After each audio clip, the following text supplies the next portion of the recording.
अज्ञानतिमिरान्धस्य ज्ञानाञ्जनशलाकया चक्षुरुन्मीलितं येन तस्मै श्रीगुरवे नमः. श्री सद्गुरु तत्वाची सामान्य माणसाला ओळख करून देणारे व स्वतः श्री सद्गुरूंची आज्ञा शिरसावंद्य मानून 1975 सालापासून अहर्निश सेवामहे हे व्रत अंगीकारणारे श्री श्रीपादानंद वैद्य म्हणजेच परमपूजनीय सद्गुरुनाथ श्री काका महाराज यांच्याविषयी. परमपूजनीय सद्गुरुनाथ श्री काका महाराजांचा जन्म श्री दत्तोपासक घराण्यात श्री दत्तजयंतीस झाला. उच्च विद्या विभूषित श्री काका महाराजांची भेट त्यांचे सद्गुरू साधू संत सर्वश्रेष्ठ श्री गडबोले महाराज यांच्याशी 1974 साली झाली. गेली 1000 वर्षे मी तुझी वाट पाहत होतो या शब्दात त्यांनी श्री महाराजांना ओळख पटवून दिली. साधू संत सर्वश्रेष्ठ श्री गडबोले महाराजांनी श्री काका महाराजांच्या मस्तकावर वरद हस्त ठेवून अनुग्रहित केले व आपले सर्व सामर्थ्य श्री काका महाराजांमध्ये संक्रमित केले आणि आपल्या जनकल्याणाच्या कार्याची धुरा त्यांच्या खांद्यावर सोपविली. आपल्या सद्गुरूंच्या आज्ञेनुसार कोकणात जाऊन श्री काका महाराजांनी घोर तपश्चर्या केली. 1981 साली श्री काका महाराज कोकण सोडून पुण्यास परतले आणि त्याच वर्षी परमपूजनीय श्री गडबोले महाराजांनी वयाच्या 105व्या वर्षी आपले अवतार कार्य संपविले. 1987 मध्ये श्री दत्तगुरूंच्या दृष्टांतानुसार घराभोवतालच्या परिसरात श्री महाराजांनी एक छोटेसे दत्तमंदिर बांधले. 1988 मध्ये एके दिवशी साक्षात श्री साईबाबांनी श्री काका महाराजांना दर्शन दिले व तू माझा धाकटा भाऊ आहेस असे संबोधले. श्री साईबाबांनी मी सदैव तुझ्या जवळच आहे अशी अनुभूतीही श्री महाराजांना दिली. त्यानंतर श्री महाराजांनी राहत्या वास्तूतच श्री साई मंदिराची स्थापना केली.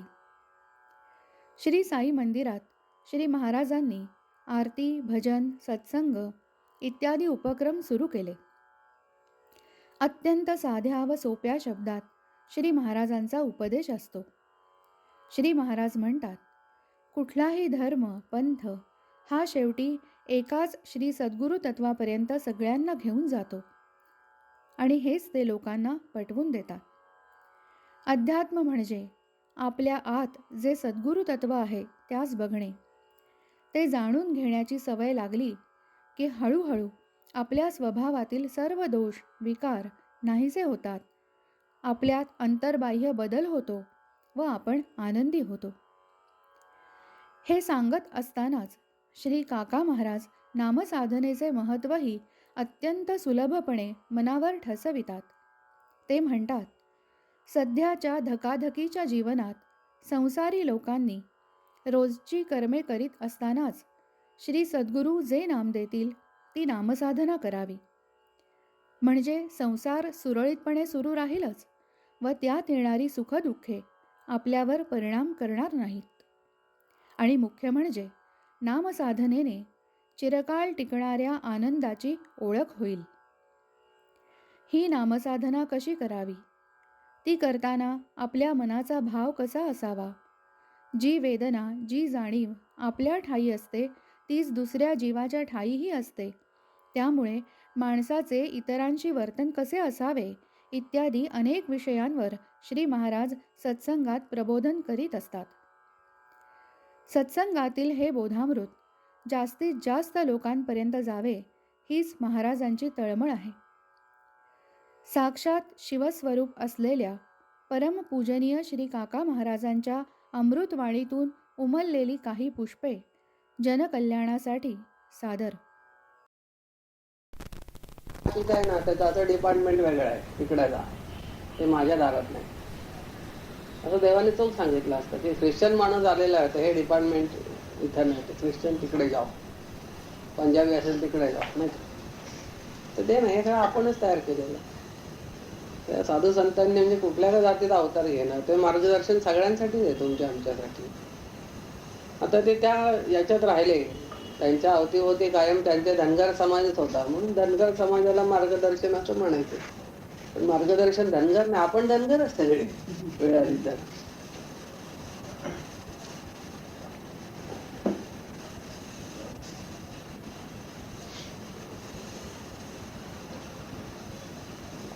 ते शाळेतला शिक्षक जो असतो तो 200-400 मुलं सांभाळतो का नाही, आणि त्यांना ते शिकवून आणि दिशा द्यायचं काम करतोच. लहान लहान मुलं ती ताब्यात घेऊन त्यांना दिशा द्यायचं योग्य काम करतोच का नाही. म्हणजे तो धनगरच झाला एक प्रकारचा, ती मेंढरच की सगळी. पण मुलं नाही का शाळेतली, बघा ना, एका मुलाने केले की दणादण सगळी पोरं करतात नाही का. एक पोरगाने उडी मारली की सगळी उड्या मारत असतात तशी. तसंच एक मेंढरू पुढचं उडी मारलं की मागची मारतात, तशी शाळेतली पोरं. तर जंगल जिम एक पोरग खेळायला चढलं की 25 पोरं लगेच तिथे चढतात. ते सोडून एक घसरगुंडीवर की सगळी घसरगुंडीवर. खेळ खेळताना एक फुटबॉल की सगळी फुटबॉल. ती तशीच असतात ती मेंढरासारखी. शिक्षक तो धनगरच असतो शेवटी. सारखं त्यांच्या याच्यात ती येशूचा उल्लेख आलेला आहे, कारण येशू स्वतः त्या धनगर याच्यात झाला ना, मेंढपाळात, म्हणून मी येशूचा वेळ दिलेला.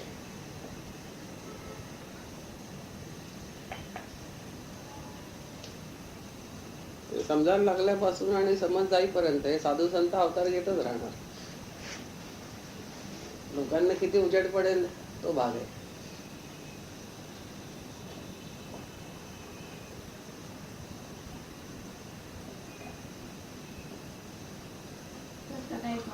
संतांची ओळख व्हायला आपली सुद्धा कशी पात्रता लागते, कशा दृष्टीने आपला दृष्टिकोन कसा पाहिजे संतांकडे जाण्याचा, किंवा त्यांचा अभ्यास कसा करायचा. अभ्यास करायलाच नसतो, ही गोष्ट अभ्यास करून येत नाही. अभ्यास करून ही गोष्ट अभ्यासाने येत नाही. व्यवहारात आपण नेहमी अभ्यास वगैरे शब्द वापरतो, की व्यवहारात कुठली गोष्ट शिकायची तर अभ्यास. आता अध्यात्मात जर जायचं असेल तर त्याला अभ्यास नाही. अभ्यासाने जी गोष्ट मिळते, त्याची समजते, त्याला मर्यादा असतात का नाही. आता समजा ते एम ए तू झालीस, एम ए संस्कृत काय, इंग्लिश काय, त्याला कुठेतरी मर्यादा आली की नाही. ते अभ्यास करून झालेली विषय. समजा आता यांनी पीएचडी केली, अभ्यास करून तो प्रबंध लिहिला, तो प्रबंध मंजूर झाला, संशोधन झालं त्याच्यावर, आम्ही पळायला सगळं झालं, पीएचडी मिळाली. त्या पीएचडीला मर्यादा आली की नाही. पीएचडीच्या पलीकडे पण काहीतरी यायचं नाही. म्हणजे त्या गोष्टीला अमर्याद आहे का ते नाही. मग अभ्यासाने येतं ते मर्यादित असत, आणि आतून ते बघायचं असतं ते अमर्यादित असत. की संतांकडे आपण जायचं, संतांकडे गेलो आपण तर त्यांना अभ्यासायचं नसतं. अभ्यासून संत समजत नाही. मी साईबाबांचा खूप अभ्यास करतोय, त्याच्यावर प्रबंध लिहिणार. साईबाबांचा अभ्यास करून आणि प्रबंध लिहून एक वेळ तुम्हाला डॉक्टरेट मिळेल, पण साईबाबा नाही समजणार.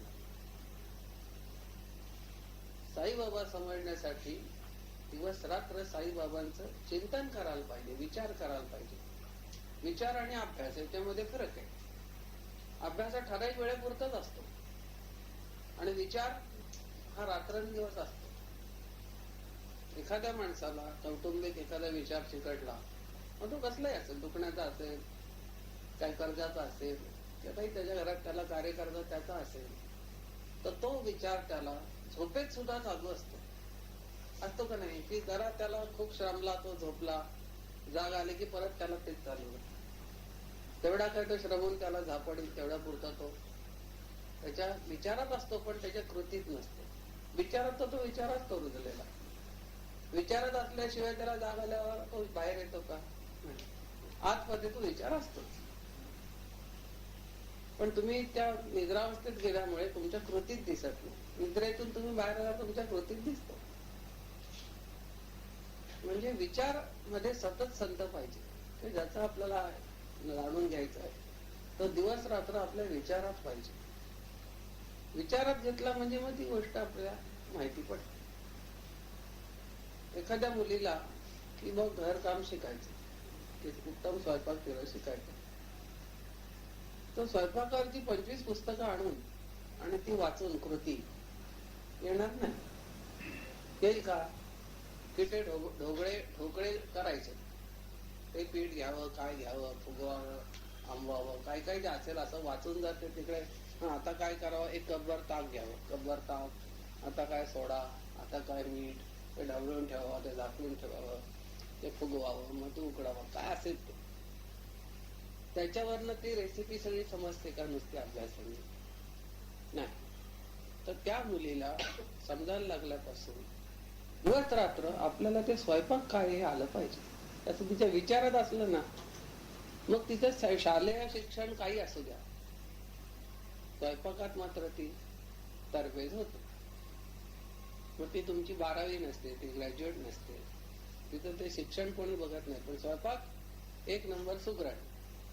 कारण तो विषय दिवस रात्र तिच्या विचारात असतो, आणि तो विचारात असतो म्हणून तिच्यात तो उतरतो. तर संत जर आपल्याला समजायला हवा असेल तर संत दिवस रात्र आपल्या विचारात पाहिजे. याचा अर्थ नेहमीचे आचार सोडायला पाहिजे असं नाही. रोजचे आचार चालू असताना सुद्धा व्यवहारात आपण आपली इतर आचारातली जी कामं आहेत रोजची ती करत असताना एखादा विचार आपल्या आत रुजलेला असतोच का नाही? की समजा एखाद्या माणसाला काही व्याधी झालेली आहे की त्याच्यावर तो ते संशोधन म्हणजे ते उपाय बघतोय, कुठं जायचं, काय करायचं, कसं बरं करायचं, हे त्याला चिंता लागलेली असते. पण ती चिंता त्याला दिवस रात्र खात असताना सुद्धा त्याच्या नैमित्तिक सगळ्या गोष्टी चालू असतात का नाही? असतात. म्हणजे त्याला रोजचा त्याचा आचार सोडायला लागत नाही. तो विचार असा प्रेमाने रुजवून घ्यायला लागतो. प्रेमाने हा विषय त्याच्यात महत्वाचा आहे. मारून मुटकून नाही, प्रेमाने स्वीकार करावा लागतो. कोणतरी धाक दपटशा दाखवून आता तू हे कर, धाक दपटशा काढून ते दाखवण्यापुरतं होईल, पण आतून होणार नाही. आतून होणं याला महत्व, की आतून तुम्हाला त्या गोष्टीविषयी प्रेम निर्माण होणं हे महत्वाचं. भीतीने कोण तुला हे आवडतात की नाही सांग, हो हो आवडतात, म्हणजे हे भीतीने आवडतात म्हणणार तुम्ही. पण ज्याला खरोखर आवडतात त्याला विचारायला लागत नाही की तुला आवडतात का, आणि त्याला सांगावं लागत नाही मला आवडतात. ते आतून असतं. कुठल्याही गोष्टीविषयी जेव्हा माणसाला आतून प्रेम निर्माण होतं तेव्हा त्याला ती गोष्ट समजायला लागते. कुठलीही गोष्ट अशक्य नाही.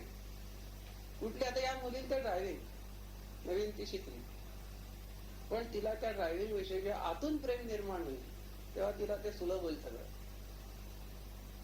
ती ओढ लागते आतून, मारून नाही. ते जायचं आता चल बस गाडीवर 2 तास, आता 2 तास ना, आता 2 तास झाले, 1 मिनिट राहिला, आता मी उतरतो. मग ते कुठलीही गोष्ट म्हणजे व्यावहारिक तुमच्या ज्या गोष्टी असतात त्या तर आल्याच, पण आध्यात्मिक त्या सुद्धा करत असताना माणसाला ते प्रेम आतून लागतं आणि तो विचार आतून रुजावा लागतो. तर ती गोष्ट आहे. म्हणून मुटकून अमुक एक वाजता क्लास आहे त्या क्लासला चला असं नाही होत. ठराविक वेळेलाच असं नसतं की आता काही नाही, आता म्हणते आता ती माझी वेळ झाली सद्गुरूंचं स्मरण करायची, आता मला कोणी हे करू नका, अर्धा तास मी सद्गुरूंच्या स्मरणात आहे, असं नसतं. मग आता माझी वेळ झाली दाढी आंघोळ करायची, तसंच झालं ते की जरा दाढी आंघोळ करतो तेव्हा सद्गुरूंचं स्मरण करतो. नाही, हल्ली मी खूप बिझी असतो त्यामुळे मी दाढी आंघोळ करता करताच त्यांचं स्मरण करतो. सांगतात ना लोक, असे पण सांगणारे असतात की खूप माझ्या मागे व्याप आहे. कारण सकाळी जेव्हा मी माझा अन्निक उरडतो, अन्निक म्हणजे काय, दाढी आंघोळ, लोक त्याला अन्निक म्हणतात. खरं अन्निक याचं ते असतं की देवधर्म कुळाचार जेव्हा माणूस करतो तर अन्निक, पण काही लोक कुचेष्टेने या गोष्टीला अन्निक म्हणतात. दाढी आंघोळ याला घालणं हे अन्निक. तेव्हा मी ते स्मरण करतो. जसं एखादा मोठा जो असला उद्योगपती म्हणजे कपडे करता करता त्याला तो माणूस सांगत असतो त्याचा असिस्टंट की आज तुम्हाला अमुक अमुक आहे, अमुक आहे, 4 वाजता हे आहे, 6 वाजता ते आहे, रात्री डिनर आहे, मग ते आहे. ते स्मरण, तसं स्मरण करून ते नाही होते. रात्रंदिन आम्हा युद्धाचा प्रसंग म्हणतात ना, तसं रात्रंदिन आम्हा यांचा घोर लागला पाहिजे सद्गुरु प्रेमाचा, तर सद्गुरु समजतात. आणि नुसते समजत नाही तर त्यांची कृपा प्राप्त होते. कारण ते आर्ततेनेच मारलेली हाक असते ती काय अशी ओरडून कर्णा लावून मारायला लागत नाही. कर्णा लावून सद्गुरूंचा पुकार नाही का लागत. अर्थ त्याने आतून मारलेली हाक असते, ती तुम्ही मारलेली आतून ती त्यांना समजते. आणि मग जी काय देवाणघेवाण असते ती तुमची व्यावहारिक नसते. व्यावहारिक देवाणघेवाण आपली वेगळी असते, ते आपण करतच असतो सारखे. 500 रुपयाचा केलाय का आम्हाला, ठीक आहे आता 500, 499 नाही, 501 नाही. ती आपली व्यावहारिक देवाणघेवाण. 51 रुपयाच आम्हाला पीस दिलाय, ए हलक्यातला हलका काढ 50चा. सद्गुरूंकडची देवाणघेवाण तिचं अमोल असते. आणि तेव्हा आपल्यालाच कळतं फक्त काय झालं ते. आणि ते तुम्हाला देताना असं सांगून देत नाहीत की हे मी तुला देते बरं का, तुझ्यावर कृपा करून. ते आपोआप कळायला लागतं की आपल्यावर कृपा व्हायला लागली. ती सुद्धा जाण यायला लागते की कृपा झाली त्यांना. ते पण मगाचा विषय आला की तो खुंटा बळकट पाहिजे. ती शेंडी म्हणजे काय, ती शेंडी त्याच्यात घालून तर ठोकायचं म्हणजे की ते तुम्हाला दिलेलं नाम, त्या नामाच्या साह्याने तो खुंटा बळकट करायचा. नाम म्हणजे काय की दिवस रात्र ते स्मरण असतं तुम्हाला करायचं. त्या स्मरणात तो खुंटा बळकट होतो हातातला, म्हणजे ती श्रद्धा बळकट होत जाते तुमची. आणि मग लिलया तुम्ही करू लागता गोष्टी. आपल्याला गोष्टी म्हणजे फक्त आपले कामच येतात, अडचणी संकट कामं याच गोष्टी आपण समजतो. पण तेवढ्या पुरतं ते मर्यादित नाहीये की लोखंड आला, जन्म आला ह्याला आणि पाणी वाहता वाहता मेला, तशी आपली अवस्था होऊ नये. की जन्माला आलाय काय 60, 70, 50, 20, 22 काय 100 किती वर्षाचं आयुष्य जगला आणि गेला. गेला की वर्षावी कोणाला त्याची ओळख नसते. हा काही जन्म नव्हे. येऊन गेल्यानंतर कित्येक दिवस तुमची आठवण लोकात राहिली पाहिजे. तुमचं नाव काढलं की लोकांना आनंद झाला पाहिजे. तुमची अशी काही कृती पाहिजे की तुमची स्मृती चिरंजीव राहिली पाहिजे. तो जन्म, तो मग तुमच्या हातून तसं घडतं, त्यांच्या सतत आठवणीमध्ये. ती कृपा असते. बाकीची काही कृपेची गरज नाही. किडा मुंगी कुत्रा मांजर सगळे जन्माला येतात आणि जातात. आता माणसं सुद्धा आपण बसतो. एखादा जन्माला येतो, खूप मोठा संसार व्याप वाढवतो, उद्योग धंदा. आता आहे धीरूभाई अंबानी, तो दुसरा अंबानी, तिसरा अंबानी जन्माला आलेले चाललेले आहेत. दंड थोपटून एकमेकाच्या पुढे उभे आहेत. किती प्रॉपर्टी? 9,000 कोटी ना, 90 कोटी का 90,000 कोटी. बघा आपल्याला ते माहिती पण नाही. कोटी, 1 कोट आपल्या अंगावर नाही. किती कोटी बघा त्यांची, तरी भांडतातच आहे. जन्म आला भांडता भांडता गेला शेवटी एकमेकावर कोण कोणी. सख्खे भाऊ असे पण जन्म जातात. समजा एखादा तर उद्याचा धंदा, आता ते शेअर गडगडला, हे झालं ते झालं सगळं झालं, उद्या मार्केटमध्ये ते डबली. काय वर्ष 6 महिने चर्चा होईल, नंतर लोक विसरून जातील. अंबानी दुसरा कोणतरी खंबानी उभा राहील, सगळा धंदा तो व्यापून मोकळा होईल, संपला विषय. गेला काय जन्माचं सार्थक. म्हणजे एवढ्या करोडो रुपयांची प्रॉपर्टी जवळ आहे, पण नाव राहणार आहे का? कसे साईबाबा, गोंदावलेकर, गजानन महाराज, अक्कलकोट स्वामी, माणिक प्रभू, ही सगळी संत मंडळी, काय प्रॉपर्टी होती? प्रॉपर्टी काय होती? पण किती राजकारणी घराणे आली, किती खानदानी घराणे आले, किती पैसेवाल्यांची घराणे आली आणि गेली. यांची नावं अजून अजरामरच आहे. कधी मिटणार नाही. तुमची आमची नाव मिटून जातील, पण यांची नावं चालूच राहतील. म्हणजे अशी क्रिया पाहिजे. त्याला ते सतत स्मरण पाहिजे. सतत स्मरण आम्हा स्फूर्तीदायी घडव, आहे की नाही कवितेत. तर तशा त्यांच्या सतत स्मरणाने ते मिळवायचं असतं, अभ्यासाने.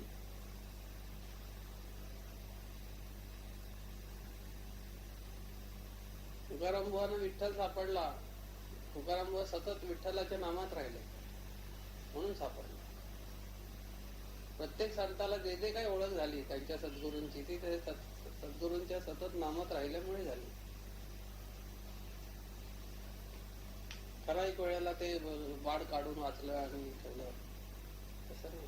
गुरुचरित्र आता दत्त जयंती आली, फक्त 8च दिवस चरित्र वाचलं आणि इतर दिवशी भगव्या कपड्यात गुंडाळून ठेवलं नाही गुरुचरित्र समजणार. आणि गुरुचरित्र समजण्यासाठी गुरुचरित्राची पोथी वाचायलाच पाहिजे असं पण नाही. गुरुचरित्राचं वेळ लागण्यासाठी किंवा गुरुचरित्रावर प्रेम जडण्यासाठी पोथी माध्यम दिलेलं आहे, पण तेच आहे सर्वस्व असं नाही. त्याला त्या गोष्टीची ओढ पाहिजे, जात्या ओढ लागते मुळात, मारून मटकून नाही, स्वीकारून पाहिजे की काहीतरी आता हे होईल म्हणून आपल्याला आरतीला जायला पाहिजे किंवा आता सत्संगाला बसायला पाहिजे असं नाही. ओढ, प्रेम पाहिजे त्या गोष्टी. प्रेमात शिवाय काही गोष्टी होत नाही. प्रेम असेल तर सगळं होऊ शकतं. व्यवहारात पण असतं की एखाद्या गोष्टीविषयी तुम्हाला प्रेम असेल तर ते सहज साध्य होतं. प्रेमच नसेल तर ती गोष्ट होत नाही. प्रेम पाहिजे. मग किती तुम्हाला बरं असो नसो काही असो, तुम्हाला जर प्रेम असेल तर तुम्ही बरोबर ते जाता येतात. अहो ते तब्येत चालू आहे, हो तब्येत मरत आहे, ती तब्येत आज नाही उद्या, पण ते प्रेमापोटी माणूस आहे. पण प्रेम नसेल तर तो कारणच शकतो. ते जरा मला ते आज कळवत आली, मी येणार नाही मला जरा. पण ज्या गोष्टीत व्यवहारात आपल्याला प्रेम असतं तिथे आपण कसं करतो का नाही? बरं नसलं, काही नसलं, आर्थिक अडचण असो, काही असं तरी करतो का नाही त्या गोष्टी?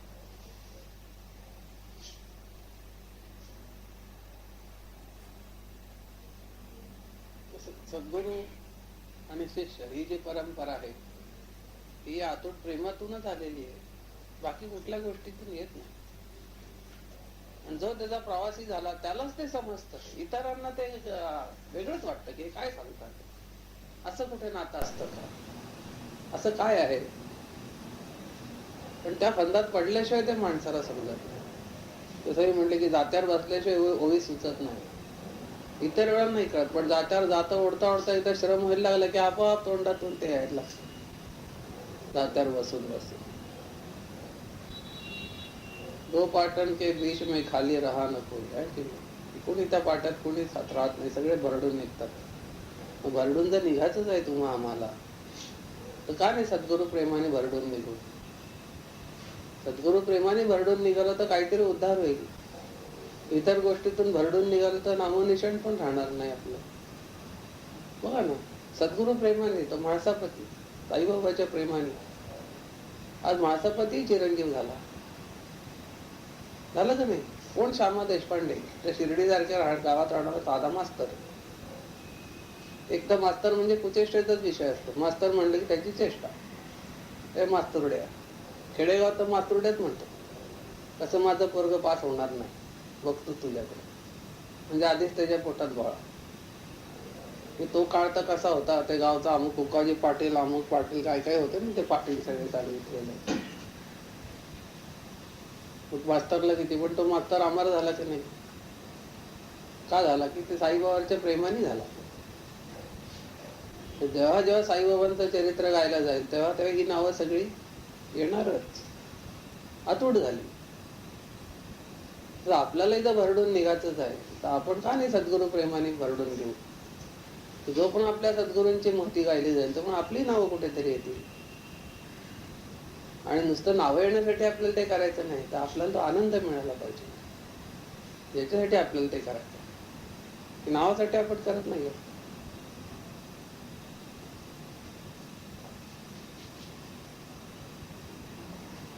दिवस रात्र त्या गोष्टीची ओढ पाहिजे तर ते होणार.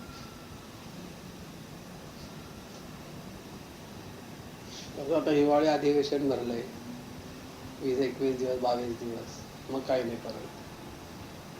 तसं एक ठराविक काळापुरतं भरणारं अधिवेशन नाही आहे. सातत्य पाहिजे ते. आणि ते सातत्य म्हणजे दाखवण्यासाठी नको लोकांनी, नाही का? की हजेरी आहे म्हणजे काय अटेंडंट बोनस नाहीये. मनापासून पाहिजे. कुठलंही काम व्यवहारातलं तुमचं असू द्या. एखाद्या बाईला जर घर कामात भयंकर आवड असेल की तिला घरकाम हेच तिचं जर तिने ध्येय मानलं असेल तर सकाळी उठल्यापासून रात्री अंथरुणाला पाठ लावेपर्यंत ती काम करत असते. दुसऱ्या बघणाऱ्या वाटतं किती बाई काबाड कष्ट करतात या, पण त्या बाईला जर त्याच्यातच आनंद आहे तिने मानले तर तिला त्याचे कष्ट होत नाहीत. दुसऱ्या दिवशी परत 4:30-5 ला उठून ती त्याच्यात मग्न असते. पण ज्याला करायचंच नाही, आनंदाने मारून उठून करतात, ते घड्याळाकडे बघत असतात. 4 तास झाले, आता नाही माझी इच्छा नाही होणार.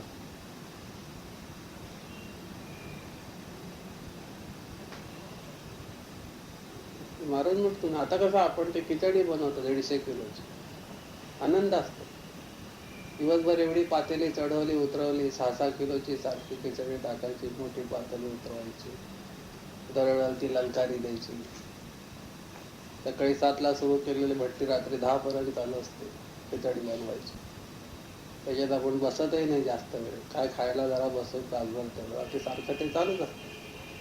तरी पण रात्री 11 वाजता असं आपण एकदम उत्साहात असतो सगळे लोक, होते ना. आणि दुसऱ्या दिवशी सकाळी परत 8-8:30 ला हजर आवरावरीला. असं काही होत नाही माझी कंबर लचकले, माझा दंड दुखतोय, माझे मांड्या दुखतायत, असं कधी होत नाही, कारण ती आवड.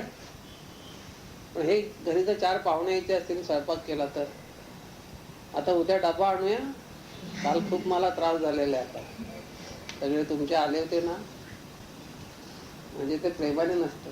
काय बाई पोळ्या खाणे काय, 60 पोळ्या केल्या तरी संपल्या, किती खातात तुमची माणसं.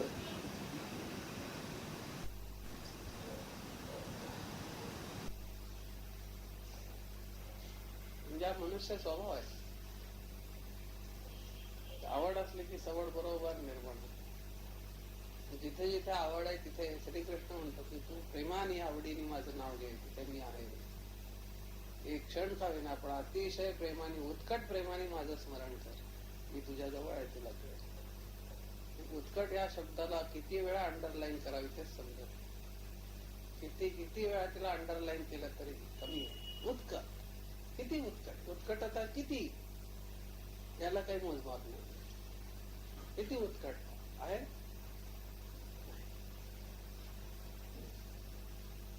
श्रीकृष्णाचं स्मरण करताना हृदय इतकं उचंबळून येत आहे की त्या माणसाला राहत नाहीये शेवटी. श्रीकृष्णाच्या आठवणीने इतकं तो व्याकुळ होतोय. इथे श्रीकृष्णाचे आपण सद्गुरू समजू, इतका तो व्याकुळ होतोय की गुरुराया आता आणखी किती मी तुला स्मरू, किती रे, आहे की नाही. सद्गुरू आता किती शिणली ही काया.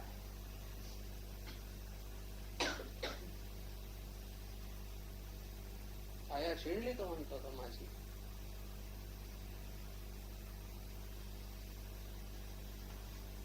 जेव्हा ती काया शिणलेली सद्गुरू दिसते, सद्गुरू तो वेडा, अरे मी तुझ्या जवळच आहे, तुझा त्रास करून दे. तेव्हा मग तो द्वैत भाव हरवतो. द्वैत म्हणतात ना, ते नाहीसं होत. तोपर्यंत द्वैत भाव असतो, हे आणि ते, हे आणि ते. आणि ते जेव्हा जाग होतं आणि तेव्हा आपल्याला समजतं तेव्हा हे नाहीच आहे, हे एकच आहे. सर्वसामान्य अवस्था असताना तो तिथे मी, तो तिथे मी. ती जेव्हा अवस्था येते ते तो तिथे नाहीच आहे. तो तुका विठ्ठल नाही तुझा म्हणतात ना शेवटी, तुका विठ्ठल नाही तुझा, अशी अवस्था झाली. पण अशी अवस्था झाल्यानंतर सुद्धा तुकोबा शेवट पण विठ्ठल विठ्ठल विठ्ठल विठ्ठलाला बघत होता. तुका लोक म्हणले तुका विठ्ठल नाही तुझा, एकच झाले दोघे. तुकोबा म्हणले नाही, साईबा म्हणले ना की अल्लाचा दास आहे, अल्लाचा नोकर आहे, मी अल्ला नाही. लोक त्यांना अल्ला म्हणत होते. तिथं लोक तुकाराम बुवानच विठ्ठल म्हणत होते, पण ते म्हणले नाही विठ्ठल.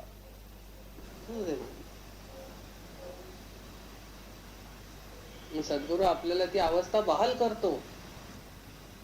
आपल्या त्याचंही आपल्यावर उत्कट प्रेम असतं तेवढं, म्हणून त्या अवस्था आपल्याला बहाल करतो. कोण कोणाला सर्वस्व कधी देतो?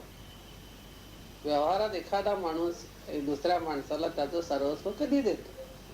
उत्कट प्रेम असेल तेव्हाच देतो, तोपर्यंत देत नाही. तोपर्यंत जो देतो तो व्यवहार होतो. पण दुसऱ्याकडनं कशाची अपेक्षा न करता जेव्हा तो त्याला सर्वस्व बहाल करतो ते उत्कट प्रेमातून असतं. नाही तर व्यवहार असतो की हे माझं एवढं एवढं करा, हे 10,000 रुपये तुम्ही घ्या, मग ते घरी पोचवू का, टेबला खालनं घेता का, लखोट्यातून देऊ का, तिसऱ्या मार्फत देऊ, हा व्यवहार असतो. गुरु शिष्य परंपरेत व्यवहाराला जागा नाही. गुरु शिष्याच्या प्रेमामध्ये व्यवहाराला जागा नाही. व्यवहार आपण व्यवहारिक माणसांनी करायचा, ते गुरु शिष्याच्या परंपरेत नाही. गुरु शिष्याच्या नात्यामध्ये व्यवहार नसतो.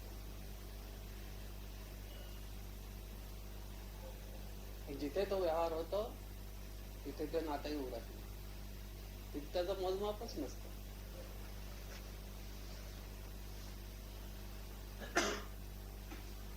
आणि ते तुम्हाला नातं दाखवण्यासाठी रोज 3-3 वेळा दंडवत घालायची गरज नसते, बाह्योपचार करायची गरज नाही. आतून लागतं उत्कट. मी माझ्या सद्गुरू रोज दंडवत घालत नाही की मी अगदी त्या फोटोकडे तासनतास असे डोळे बारीक करून, काय गरज नाही. कशासाठी असे बारीक डोळे करून?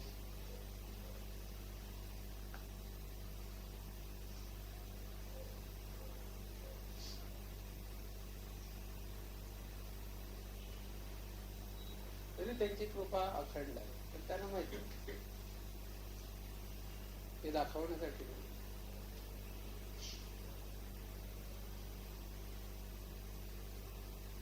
त्याचा प्रत्येक श्वास हा तो माझा श्वास समजतो आहे, की माझ्या श्वासाशी जोडायला बघतो आहे. आणखी त्यांनी मला काय द्यायचं? या उत्कटतेने जर श्रीकृष्णाचं चिंतन आपण केलं तर श्रीकृष्ण आपल्या घरात पण उभा असतो आपल्यासाठी, वेगळा शोधायला लागत आणि त्याचा प्रत्यय आपल्याला येतो वेळाला. ज्यांना ज्यांना पूर्वी असा प्रत्यय आला त्यांच्या त्यांच्या घरी त्या ईश्वराने पाणी भरलं, भांडी घासली, त्यांना बाईची लुगडी धुतली, ते कोणीच तरी बाळणपण करायला विठोबा आला त्या बाईचं रूप घेऊन मला केलं.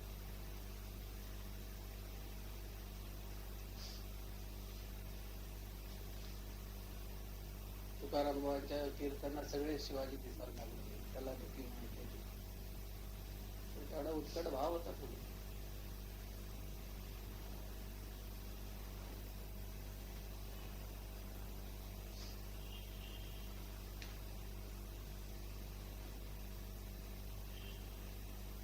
गजानन महाराजांच्या पोथीत तो नाही का, तो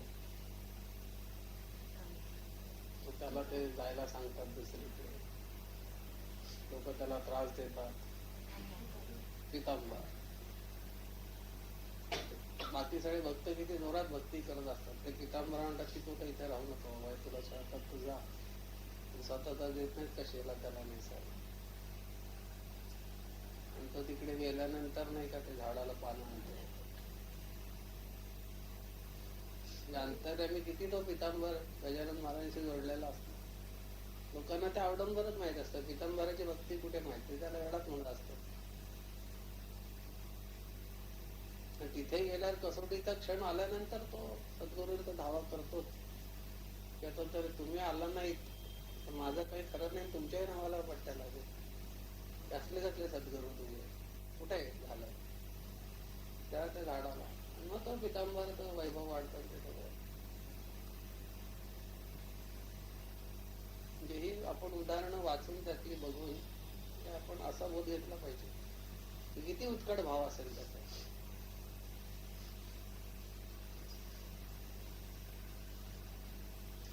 धन्य ती साईबाबांना रोज बायजाबाई भाकऱ्या खायला घालणारी धन्य म्हणली पाहिजे, नाही का? भाकऱ्या बाजून घेऊन यायचे ना त्यांच्यासाठी, धन्य म्हणली पाहिजे. एवढा उत्कट भाव.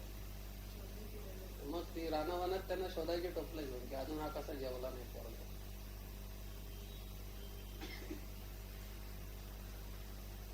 साईबाबांच्या हिशोबी काही नसेल का ते? कोण कुठली खेड्यातली बायजाबाई पण हाजीरामार झाली ना साईबाबांमुळे. लाखो लोक येऊन गेले ती साईबाबांच्या दर्शनाला, मागणी मागायला. सगळ्यांची नाव आहेत सपोची. एक 5-25 पात्र सगळी अशी की त्यांची साईबाबांबरोबर नाव आहेत. बाकी सगळे संमेलनात नाव असतात. अमुक यांनी शूटिंग केलं, अमुक यांनी केलं, अमुक यांनी जेवणाचा खर्च केला, नाही का, मंडपाचा खर्च केला. झालं, संमेलन संपलं, त्यांच्या पाट्या गेल्या, सगळं संपलं.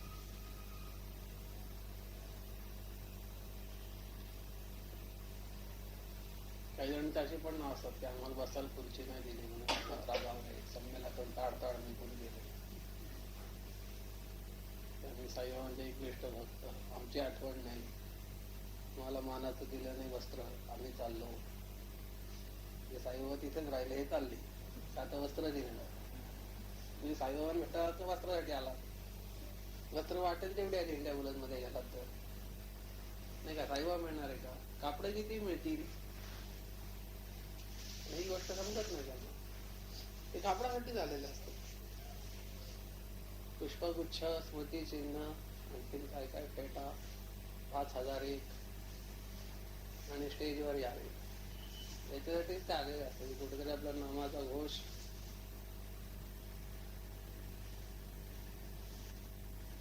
व्हिडिओ शूटिंग मध्ये आपण गावात, नाही का,